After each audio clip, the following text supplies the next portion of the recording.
నవ్వించడం అనేది ఒక వరం, నవ్వకపోవడం ఒక శాపం.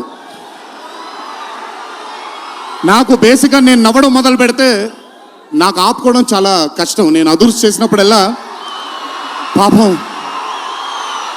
పాపం మా వినయ్ అన్న తెగ కష్టపడిపోయాడు. ఎందుకంటే బ్రహ్మానందం గారిని ఆయన డైలాగ్ చెప్పక్కర్లేదు, ఆయన్ని చూస్తే చాలు నవ్వేసేవాడిని.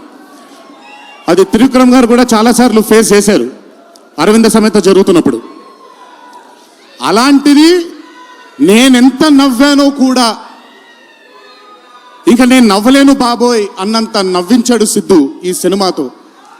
నన్నే కాదు చాలా మందిని నవ్వించాడు. ఆ బ్లెస్సింగ్స్ అంతా సిద్ధుకి దక్కాలి. ఇంకా అద్భుతమైన చిత్రాలు, ఇంకా చాలా బ్యూటిఫుల్ క్యారెక్టర్స్ని తను క్రియేట్ చేయాలి, తను పోర్ట్రే చేయాలి, మనందరికి అందించాలి అని ఆ దేవుని మనసారా కోరుకుంటున్నాను. అతనికి ఆ శక్తిని కల్పించాలని కోరుకుంటున్నాను.